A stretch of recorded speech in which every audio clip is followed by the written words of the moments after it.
put your hands together for the awesome Mr. James Fritz, everybody. Oh, you saw me stumble. I'm not drunk. I'm just a little worn out. I had a long day. I was at Chuck E. Cheese earlier today. I have no children. I went with 3 other men who also have no children, because that's how unemployed comics like to spend their day. You ever get so drunk at Chuck E. Cheese that you start heckling the band? Play some Fog Hat, you cheese-eating motherfucker! Like, they won't do it. The place is crazy, but yeah, times are tough. I got a Facebook friend request from my own potential the other day. I denied it because I was like, I haven't seen you since high school. Click.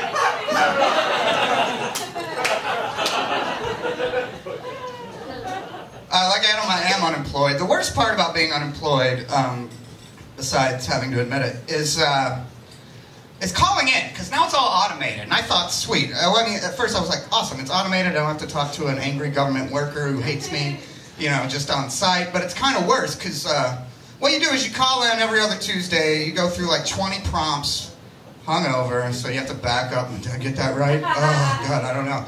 And then like at the very end, this robot voice comes on and goes, you have indicated you did not work, and you have no earnings. I'm like, why do they have to make the robot sarcastic?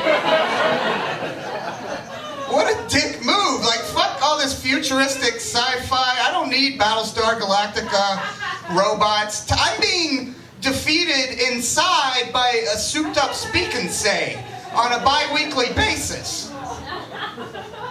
You don't really have to feel sorry for me. In real life, I'm doing quite well.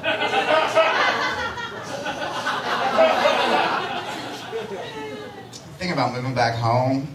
Is that a good move, audience? No. Wait, what if you're 31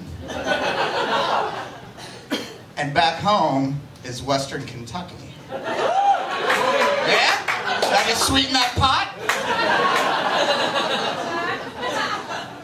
I'm just gonna get her done tattoo on my dick and a Taz on my lower back and teach sex ed at the local high school. That's what I'm gonna do. Cause Taz don't give a shit. He's crazy, man, just like me. They don't get more American than the Tasmanian Devil. What? Shut on that beer, motherfucker.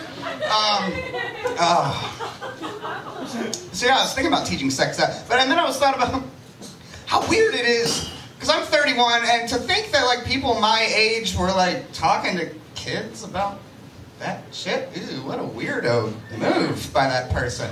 Is that really a calling to go talk to heavy, like 7th grade girls about heavy petting? No, you're a creep. And what am I gonna say about, heavy petting, or like, I'd just be like, yeah, get drunk, wear a condom, and fuck. Leave me alone. Go run some laps. Fingering. Fingering? I can't even say, I still can't say fingering without giggling.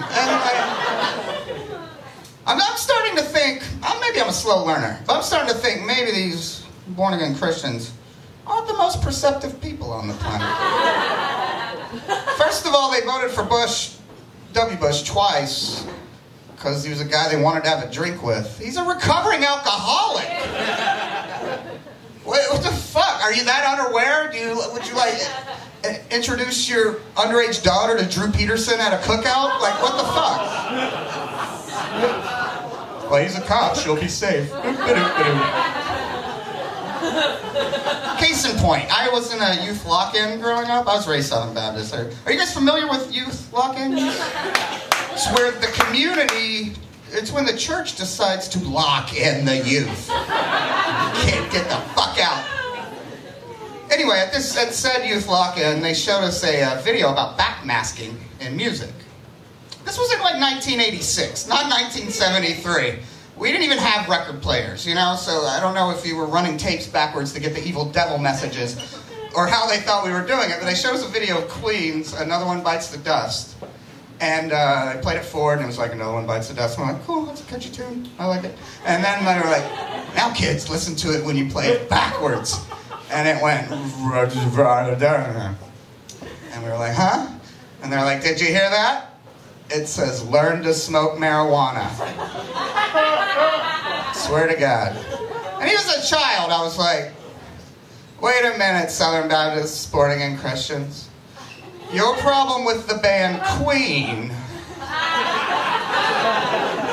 it's not the man with the gay mustache and the bat wings and the gold lame hot pants on. But you're more worried that he might try to sell me a dime bag in the park. Like, what the f...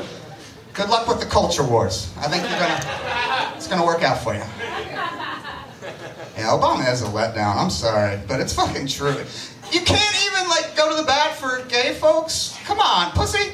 What the fuck? I mean, like, you ran on that, you used them. Democrats always use them, and then when time comes, they're like, oh, we're busy. We can't really do that. Like, Bush found time to open secret prisons, torture motherfuckers, start a war we didn't want, run the country into the ground. Boom, he could multitask. Oh, man. Democrats drive me crazy. They promise you everything, and then they give you nothing. They're like Neve Campbell.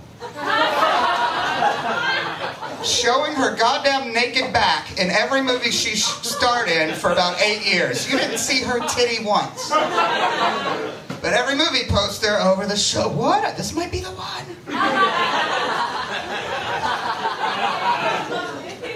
Party it to my ass. That was stupid. Yeah, the gay marriage debate, it's really stupid. Like on election day, it was so sad, because, like, we got a black president, yay, we're progressive, and then, oh, fuck. You know, like Michigan passed something, Prop 8 in California. I think Alabama passed a law that 2 men can't hug unless they're wearing full football uniforms. Calm down. So what the fuck do you care? Really? I mean, and the arguments don't change. The same shit like my retarded grandparents used to say is the same stuff people say now. Like, I don't care what you do in the privacy of your own home, as long as you keep it out of my face. Right? We've all heard that, right? And it's like, well, where do you live that gay dudes are fucking in your face all day? And how clean is that neighborhood? I bet you can eat off the streets there. No crime. Gay fucktown. It's fucking sick, man. I thought of 2 guys all up in each other, because I think about it all day. The thought of 2 guys, it's fucking gross. It's not gross, it's a dick and an ass. I walk around all day with a dick and an ass, like 6 inches apart. Nary an incident. Is that long for a taint? I haven't really measured it. Guess I've just been eyeballing my taint. I don't have health insurance, so I can't really get it measured professionally. But it's pretty pedestrian. Like, it's what we do with everything. You know, we fill holes as a human species. It's just, I'm surprised the Grand Canyon isn't full of, like, Axe body wash as, like, a promotional event yet. You know, like, it's just in our nature. Like, it's not sick, it's pretty pedestrian. What's sick is the porn I have to watch to come. That's fucking disgusting. I need like a one-legged Russian gymnast with a cleft palate getting farted on by a clown just for a tiny drop to come out of my sad alcoholic dick. So why don't we lay off the gays for about 6 months? Judge me, I can take it. Where's that billboard that says I shouldn't be allowed to marry? At least then I'd have an excuse for my girlfriend. See, honey, they hate our lifestyle. I don't know. Let's say, what's the other one? Ruins gay marriage. I don't understand that a lot. Well, because first of all, what's ruining straight marriages is Tivo fried food and your hateful children. It's not gay people ruining your hetero marriage. But I say, fuck it, gay dudes. You're already getting the blame. Go nuts. I want gay people to start actively ruining straight marriages. I want, like, over-the-top queens, like, kicking down fertility clinic doors, beakers flying. Motherfuckers, we're here!